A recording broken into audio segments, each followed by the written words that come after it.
Hi, grade 11s. Mr. Krivier here, in case your vision is not so great. Hope you guys have had a good rest and you're ready for the lessons and this term that's coming up. Remember, whatever we do online, as well as when you eventually return to school, whatever is done is going to be in your exams. And the next section of work that we're going to be covering, Labour Relations Act, is definitely going to be in your exams. If you have a mid-year exam, it will be in those mid-year exams, but at the very least, it will be at the end of year exam, and it is a big section of work for matric as well. So you need to make sure that whatever we go through, whatever we cover, whatever notes you make, they are clear and you are able to, or you remember the work, you remember the content, you're able to apply it to the theme that we have got for this year. Remember, that's petrol stations. So what I'm going to do is I'm going to put up a PowerPoint presentation, and I'm going to go through that PowerPoint presentation during the course of this little video that I'm doing for you, and just follow as I go along. And if you've got any questions, just ask. Okay, so the screen that I'm sharing with you now, that I'm going to be sharing with you now, is the PowerPoint presentation. So this PowerPoint presentation is, as you can see, on labour legislation. So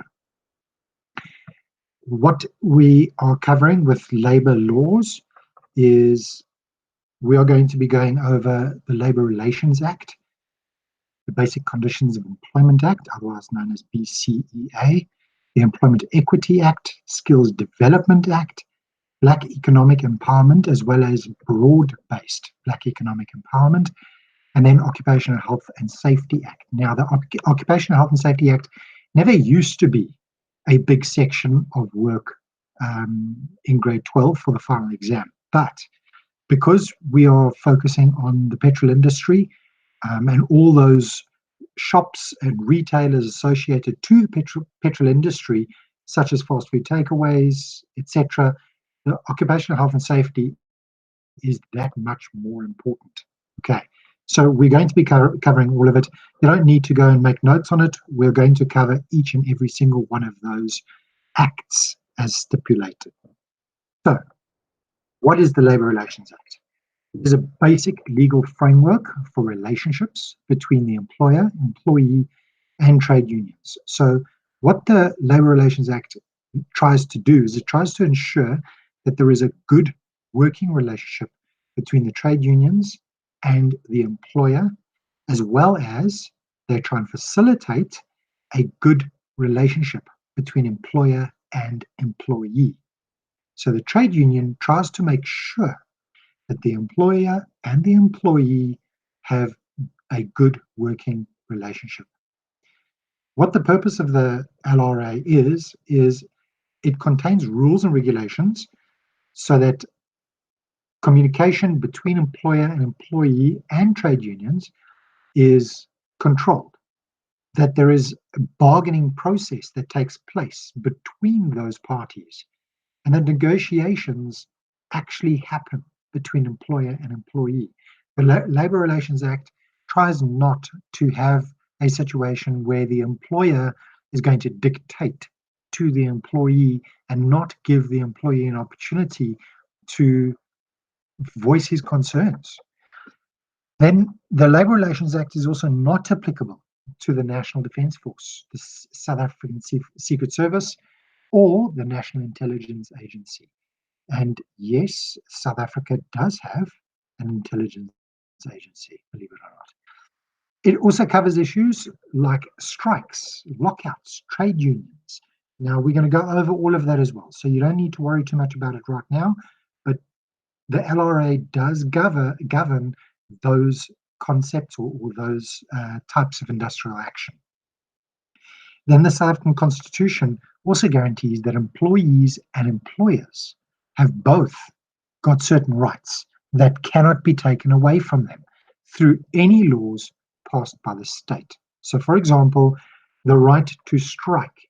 The state can place restrictions on how these rights are exercised, So they can say that a strike can be protected or unprotected. Now we're going to go through protected and unprotected strikes as well, and what that means for both the employer and the employee.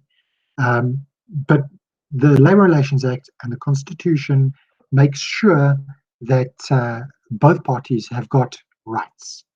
Okay. Now, remember, the South African Constitution is the highest law of the land. So any act that forms part of labor or the governance of labor within this country cannot go against what the South African Constitution says. So you have a basic human right, you have a right to dignity. So any labor relation act or any basic conditions of employment act, none of it can go against the fact that you have a right to your dignity. I hope that spells it out clearly for you. That's just one example. So moving on, what does the Labour Relations Act aim to do? What is its objective? So it enforces employer and employee rights and obligations in the workplace. So it makes sure that the employer knows that the employee has rights, and vice versa, that the employee knows that the employer also has rights. It ensures that South Africa meets and maintains international labour standards. Now, this is becoming more and more apparent because of the current trend and the current crisis that's taking place around the world. So we need to make sure in South Africa that we are not going against international labour standards. One of those examples is employers being under age. If you're a child labourer, that is an international labour standard, and South Africa meets those international standards. We do not allow in this country children to be employed in the workplace. It goes against our labour laws, and our labour laws are based on those international labour standards. To have a procedure in place to promote effective collective bargaining between trade unions and employers. Now, I'm going to go over collective bargaining a little bit later as well with you, but just to give you a basic rundown of what collective bargaining is, if you are within a particular industry, so let's take the mining industry, for example. With COVID that's happening, miners are wanting to go back to work, so the trade union will then go into negotiation with employers or with state to negotiate on behalf of all mine workers, not mine workers from a particular mine or from a particular type of mine, for example, coal miners, diamond miners, platinum miners, etc. That collective bargaining is going to apply to all miners in that mining industry. So that's what collective bargaining is. Then promote effective dispute resolution, which includes employees in the decision-making process. Effective dispute resolution simply means coming to an agreement to resolve a dispute between employees and employers by way of allowing employees to have a say in the decision-making process. If employees have got a say in decision-making processes, you're going to alleviate or prevent as many disputes as they could have been if employees were not part of that decision-making process. An effective dispute resolution can be done through the following process. So now these are steps. It's building blocks, essentially, starting at the bottom. So the first step to effective dispute resolution is called conciliation. And that is where the parties involved in the dispute will meet with a neutral third party who will try and help them to reach an agreement. The conciliator, the neutral third party, is not going to decide who's right and wrong. They're not going to say what they think a good solution would be. They are simply there to allow the two parties to talk politely, as it were, with each other.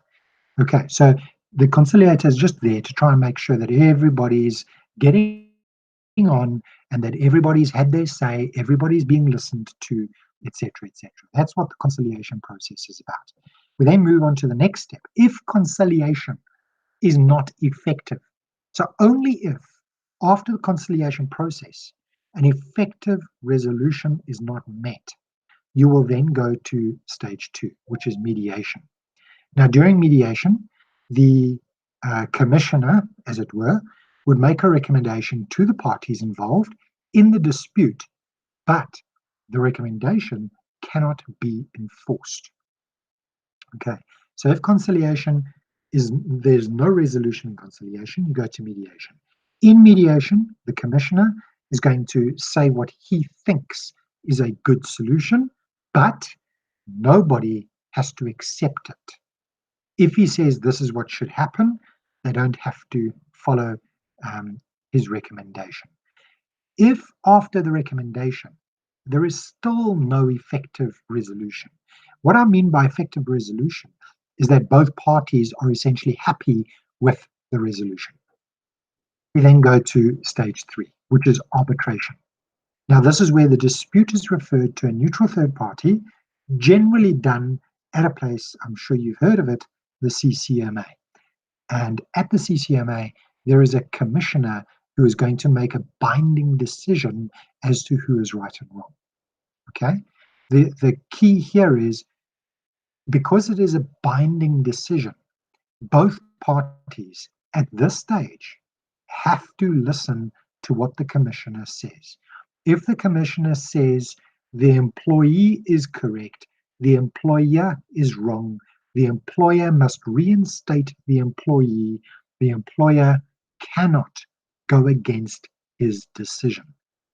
Okay, that commissioner makes a decision, and whether you like it or not, you have to abide by it. That's the arbitration step. Then we have adjudication. So if the employer or employee are unhappy, they will then take it to the adjudication step. And that is when the case is then referred to labor court.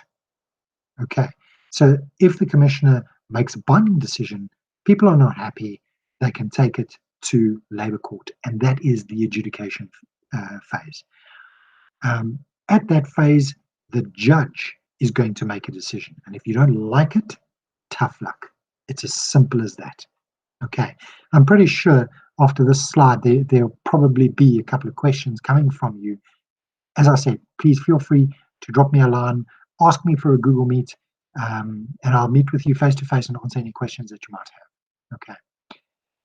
The next step is an overview of what the Labour Relations Act is about.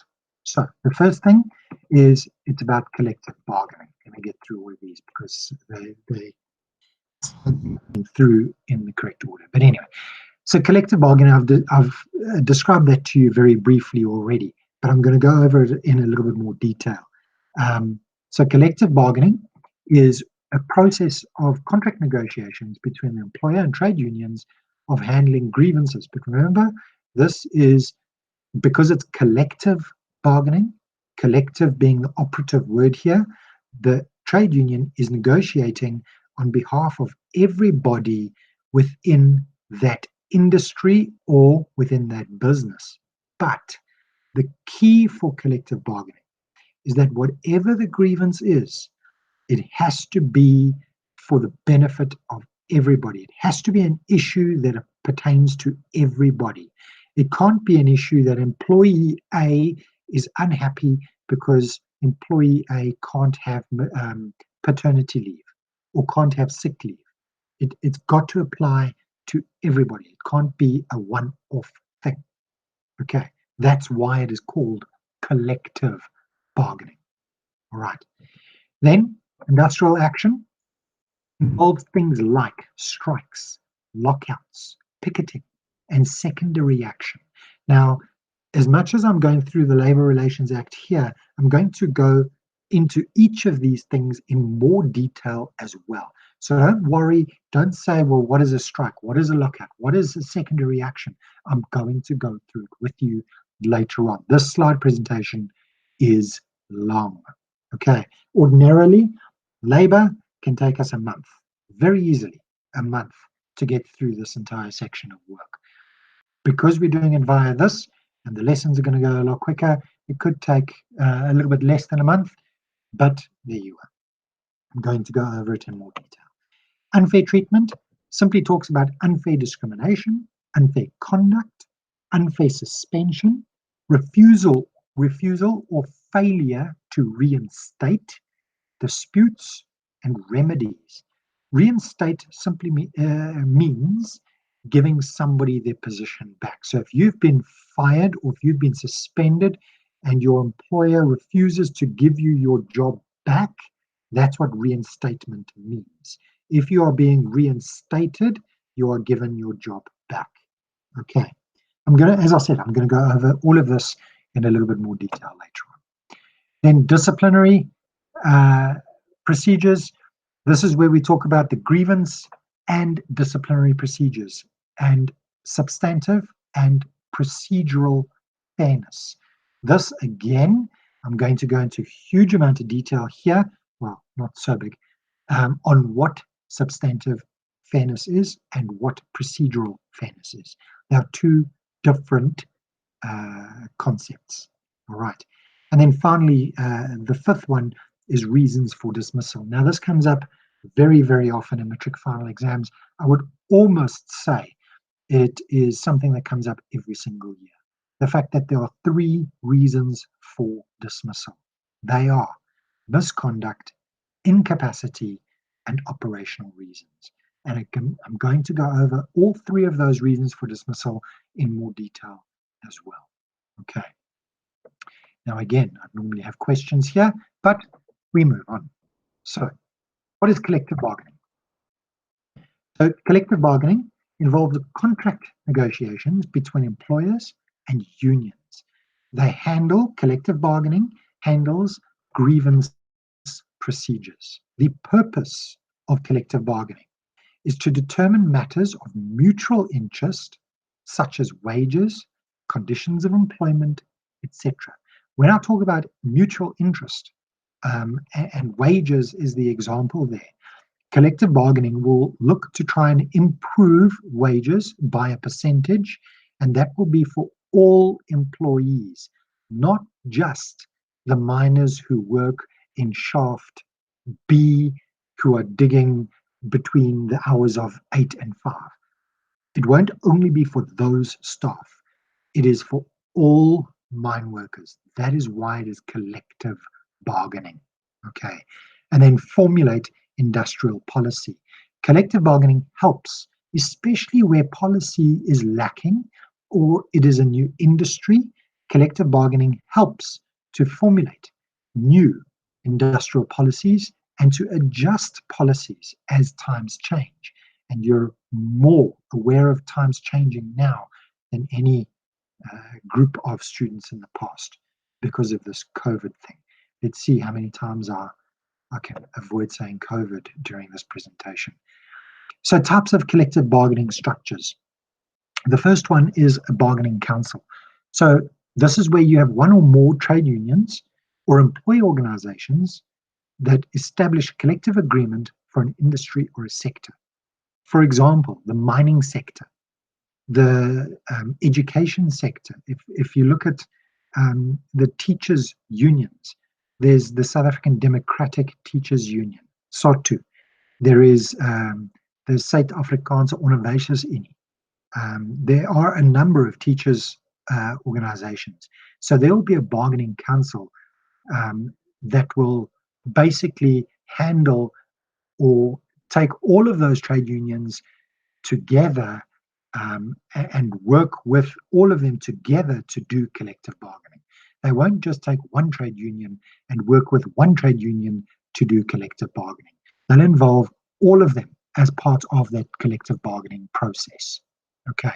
Agreements may cover wages, benefits, working conditions, or any other issue that is of mutual interest. You should know what a benefit is because of having done HR at the end of last term via the slide presentations that I put up. But just to give you a reminder what a benefit is. A benefit is something that you get from the workplace that is not necessarily um, something that is given to everybody. So a benefit might be given to anybody who is at a supervisory level or above. And if they reach certain targets, they get certain bonuses added onto their salary. That could be a benefit. They could get a cell phone allowance. That could be a benefit. Or medical aid. That could be a benefit. Okay. Then you get statutory councils. Now, statutory councils could be established. You can establish a statutory council when there is no bargaining council in the particular sector. Now, that will traditionally happen when a new sector rears its head. So, if something new comes up, so if you look at the IT industry and the way that the IT industry has boomed over the past 15, 20 years, there wasn't or there weren't bargaining councils for that industry. But because it's growing so quickly, there may not be trade unions for those industries. And that's when statutory councils will then come into effect. So the main function of a statutory council is to solve disputes within their authority, to establish training and educational schemes, to establish and administer benefits such as pension, medical aid, UIF, etc., within that particular industry that they are responsible for. Okay, but remember, a statutory council is only applied when there is no bargaining council. Okay. Then we've got workplace forums. Now, workplace forums promotes employee participation at the workplace. The employer will have to consult with the workplace forum on all matters of mutual interest. So, a workplace forum, generally, what happens is all staff, all employees, the employer, all get together, they sit down and have a meeting and discuss things that applies to everybody in the workplace. So I'll give you an example. At a petrol station, let's use petrol stations as an example. The trend is that people are now leaving an hour earlier in the morning to get to work because of increased traffic flow. So the peak time at a petrol station is not 7 a.m. anymore, it is now 6 a.m. The staff changeover for petrol attendants used to be 6 a.m. so that they can make sure that they are ready for the 7 a.m. peak or the 7 a.m. rush. But now, because the rush has been moved to 6 a.m., you need to now shift all the working hours of your staff. That the working hours are now no longer from 6 to 6, it's now from 5 to 5. That kind of mass effect of changing the workplace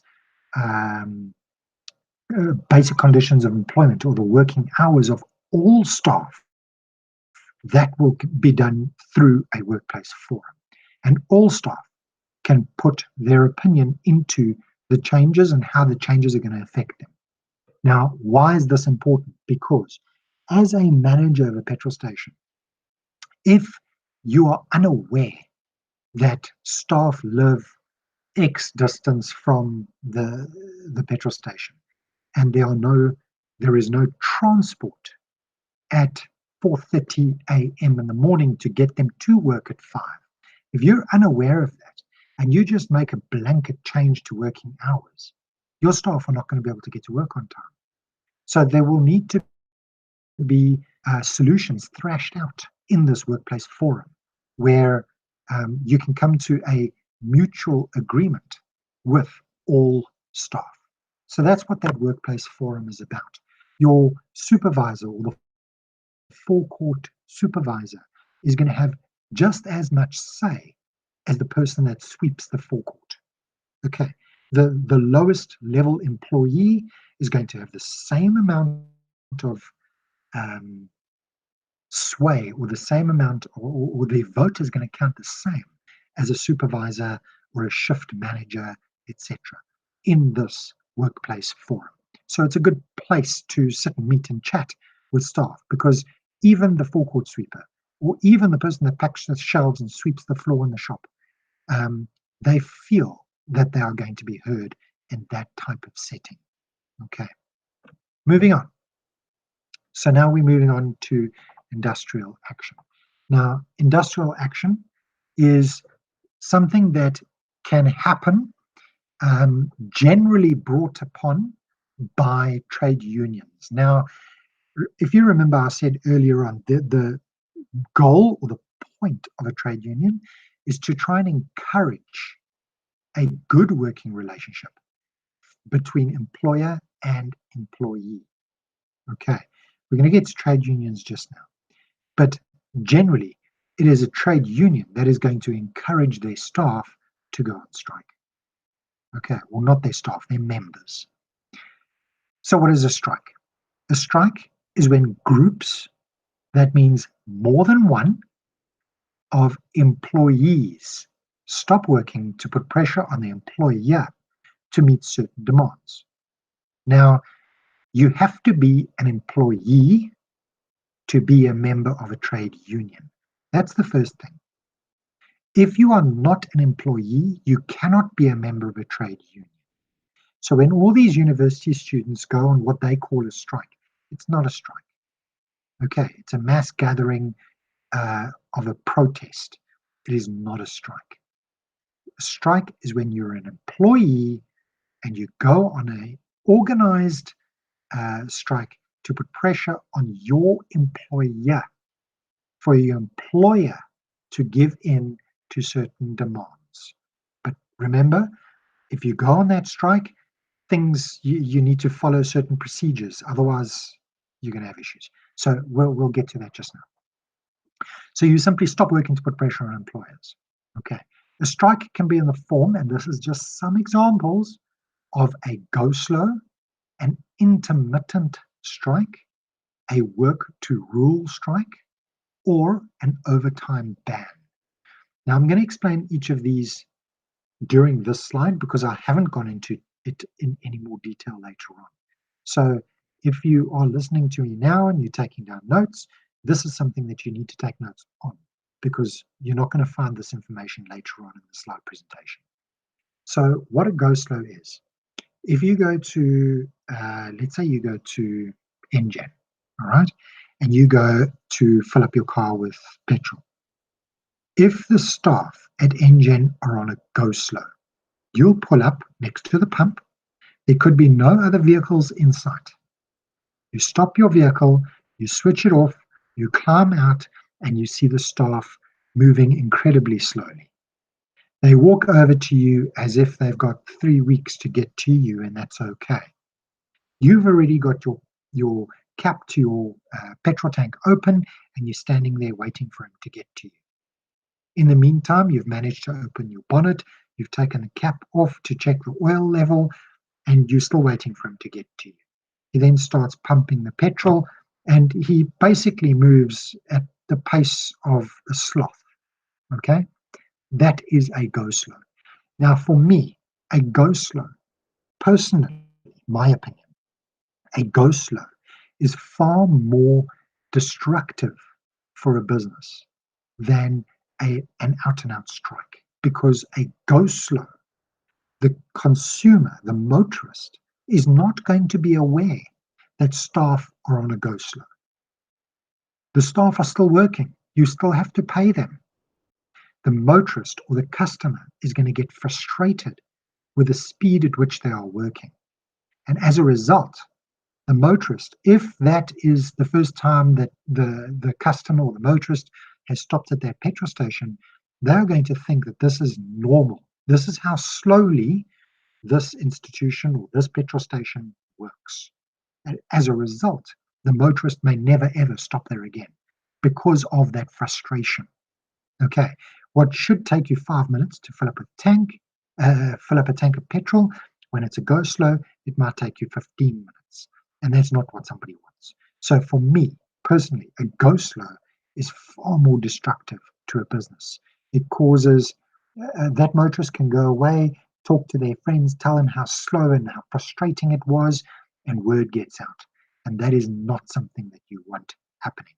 Okay, so go slow, for me, number one, worst. Intermittent strike. simply meaning you're on, you're off. You work, you don't work. You go to work, you don't go to work. You're on and off, on and off, on and off with your work, going to work, and on a strike. A work to rule. Now, this is, you might, and you're probably thinking, yeah, well, everybody works to rule. No, they don't. A work to rule simply means the staff member works according to the letter of their contract. So if the contract says the staff member works from 6 a.m. to 6 p.m., Monday to Friday, with a 15-minute tea break after 2.5 hours, a 1 hour lunch break from 12 till 1, and a 15-minute tea break from 2:30 to 2:45, that's what the contract says. If you work to rule, you stick to it.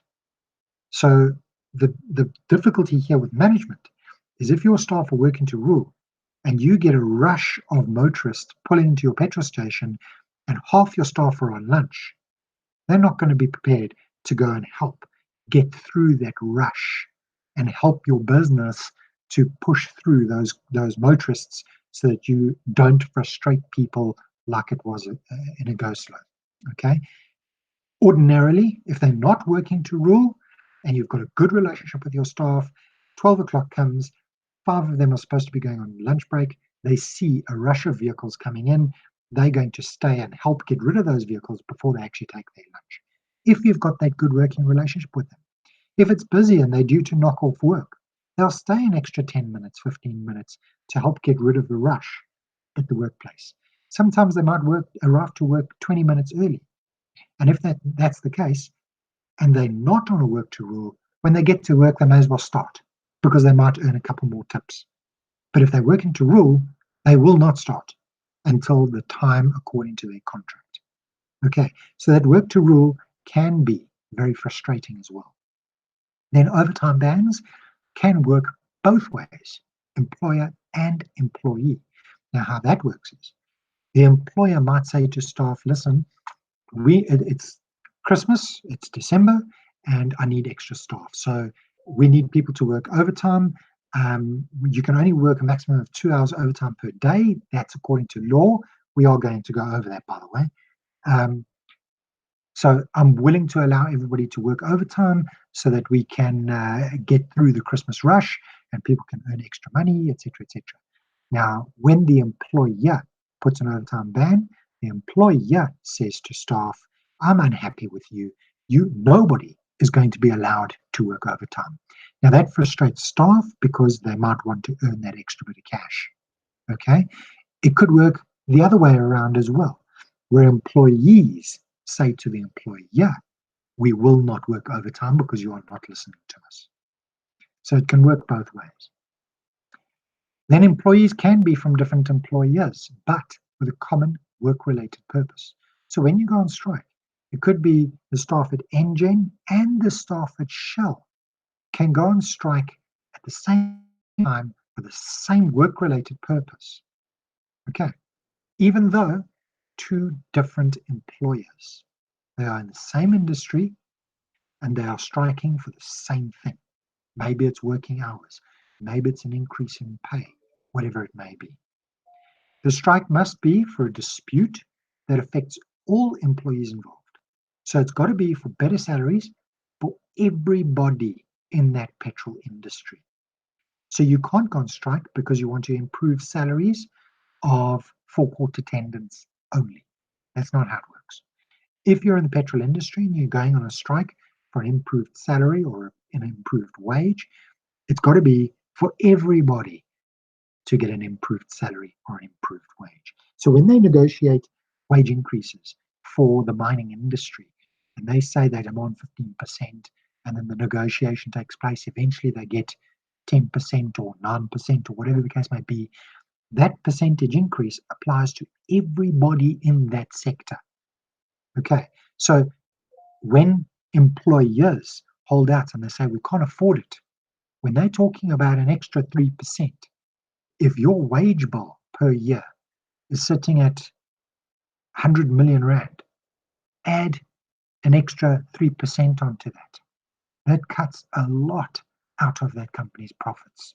Okay, so the employer is going to try and hold out as much as they possibly can to make sure that they don't give away too much in terms of salary expenditure. Okay, now the next slide is discussing protected versus unprotected strikes. I'm going to hold this over for the next lesson, um, and we're going to go over it for the next lesson. So this is where I'm stopping for now. So now I'm going to stop sharing with you. Um, and what I would like you to do from now, or now, is, let me just get my face back on here so that you can see me again.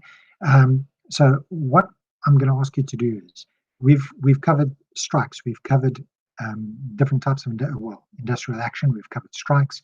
Um, so what I want you to do is, I want you to go and have a look and find any news or any information about any type of industrial action that's taken place in the petrol industry.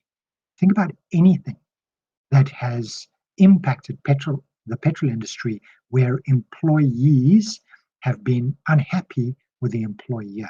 Get an example of it and just tell me how that is going to affect a petrol station, a particular petrol station. Okay, think about it, do a mind map of what we've done already, and add in some of those current affairs.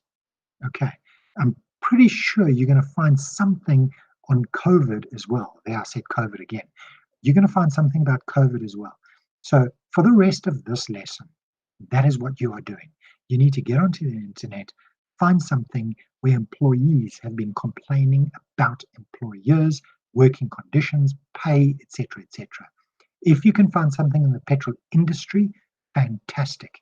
If not, there's probably going to be something later on. Look for something in any industry then. Obviously, I prefer to be in the petrol industry because that's your theme. Okay. If you've got any questions, guys, please, like I said, feel free to contact me. Okay. Just by the way, if I'm looking directly at the camera, I'm actually not looking at you when we're having a Google Meet. So when I'm looking at the screen, it looks like I'm looking down a little bit. That means I'm actually looking at your face. And I think that's going to apply to every Google meeting that you're in.